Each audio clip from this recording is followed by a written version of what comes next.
Hello, Javier and Carlos. Yeah. Thank you so much for helping my project. Could you say a little bit about yourselves? My name is Javier, and I love pickleball. We can put the camera. We can see. Yeah, pickleball. Woo. I love pickleball too. Are y'all playing the Glenlock tournament in 2 weeks? No, I'm playing at a different tournament at Era. Okay, in a couple okay. weeks. It'll be my first tournament. So Oh, kind of excited. Yeah, sounds exciting. So you obviously like pickleball too? Yeah, I like pickleball. Can't wait to hear a little bit more about just what you do and everything over there. Science and space is always something that's very fascinating because it's just like the ocean. There's so much undiscovered, so many things, so many questions left unanswered. So I'm excited. Well, I guess first off, did y'all know that NASA's planning to send astronauts back to the moon? I did hear about it. You did. And how about you, Javier? I did not know that. No. And after, well, you've had a little bit more time to think about it. You just heard about it. So what do y'all think about it?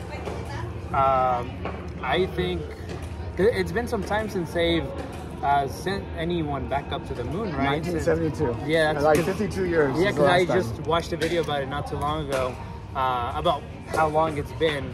And I mean, they just recently released a video from a picture of the Hubble telescope from years ago versus now, and how different it was, the quality-wise from the picture. So I can imagine with the technology now, how it is at the moon. I know. Can you imagine being able to put on one of those VR headsets and you feel like you're right there? Sure. You know. So, what do you think about it? About what? Going back to the moon. Is it a good idea, bad idea, or does it excite you, or you're like, eh? I think it does. When you say go to the moon, you think it's pretty, relatively close, but in perspective, sure we can see it, but it's pretty, really far, and it takes a lot of time and energy and money to go to the moon. But I don't know. Me personally, I think I'm excited to go back. Question. Okay. Isn't it? So I'm not sure if this is true or not, but they said the first computer that they used to send everyone up to the moon, their mission control, all that. It was nowhere near as strong as what a cell phone is today. In terms of the number of calculations per second, definitely true. In terms of the size of the processor, definitely true. That's humongous. Yeah. But there's so much overhead in our modern operating systems in terms of the GUI and all the different processes running. They were laser focused on how far is it to the moon? Okay, how much thrusters do I need to power? Which direction do I need? So it's very simple calculations that they were just running over and over again, as opposed to showing video on one screen, and then you're having, your stocks on another screen, and you're writing an email someplace else, so it's they were able to focus their needs, I guess, a little bit better. That makes sense on why they were able to run on such, I guess, not as powerful as computers are today. Well, whenever y'all think about the future of humanity, if you were to think out 200 years in the future, do you see humans as only being on the Earth, making these short trips to places? Or do you think fundamentally we've expanded out into the rest of the solar system and people are playing pickleball on the moon and Mars and stuff like that?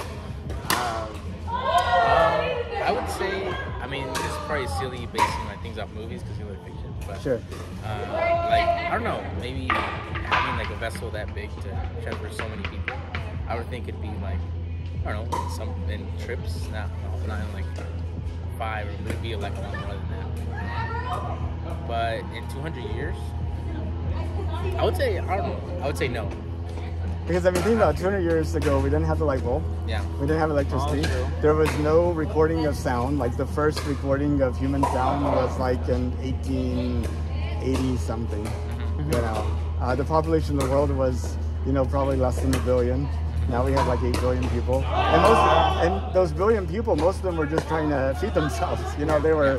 Now you have 8 billion people, and you only need maybe 100 million to feed the 8 billion. Right. That's true. The rest of us are playing pickleball. That's so true. So we have more time to do stuff and to get in trouble too.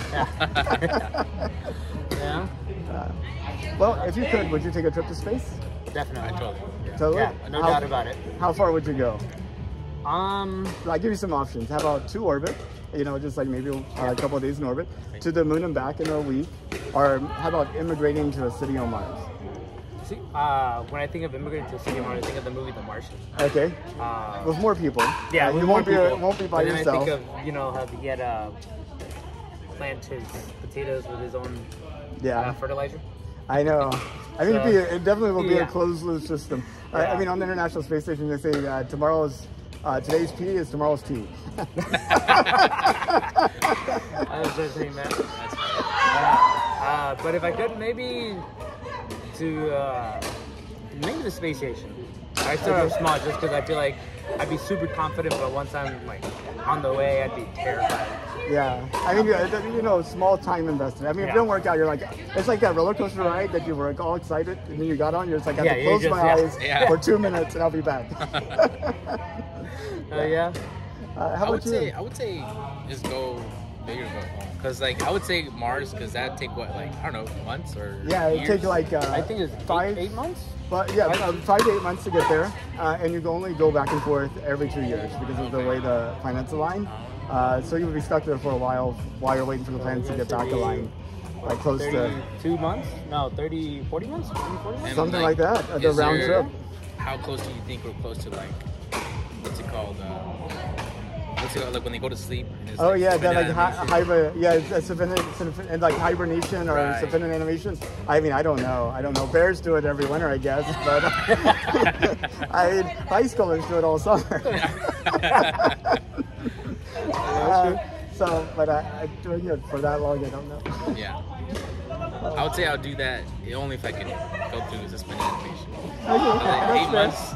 That's not bad. And that's a lot of binge watching. Yeah. You're like caught up on like a whole decade of Netflix at that point. All of Netflix. That'd be cool. Seeing like the Earth from like a different point of view. I know. I've only seen it in pictures, but you know, seeing that in real life, you know, it's only been a select few that ever get that chance. I mean, I just wonder what those astronauts are going to feel. I mean, like the people on the moon saw they can make out the Earth, but to actually see it disappear into a small dot. I mean, that's usually like, oh my gosh. I mean, talk about the ultimate sense of like isolation. Yeah.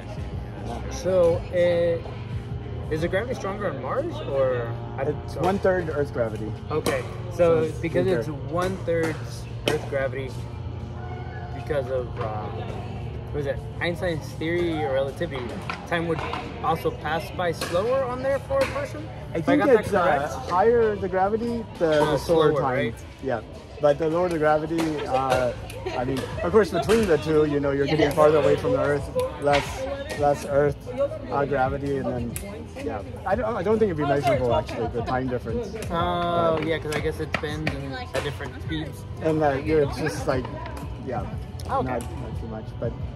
Well, I really appreciate y'all's time. Thanks for talking with us. It's fantastic. I'm excited for this project. Thank you.